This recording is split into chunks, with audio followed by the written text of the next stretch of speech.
I just wanted to touch on something really super quick. I know that people will kind of always say there's always red flags when you're dating somebody, right? You know what I'm saying? Seeing somebody, talking to somebody, whatever the case may be, there is always a red flag.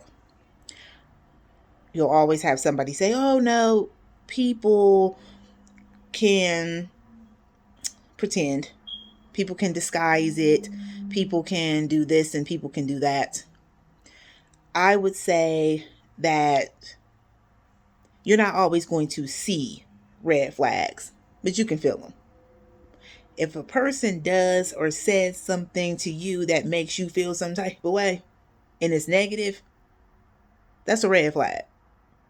There is no way for you to get around that. Reflecting on this last relationship I was in, realizing that there were a lot of times, even before we got intimate with each other, that I started to feel a certain type of way about stuff.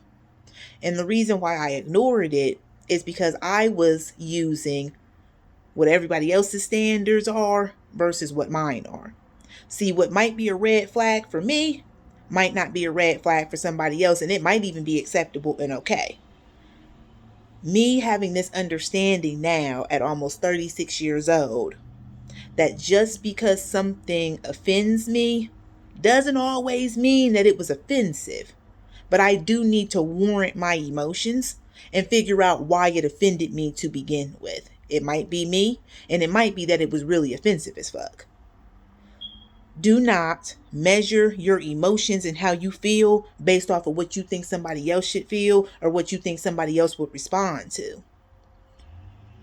That's not normal. That's not natural. And just because somebody else would allow for their boundaries to be pushed doesn't mean that you should.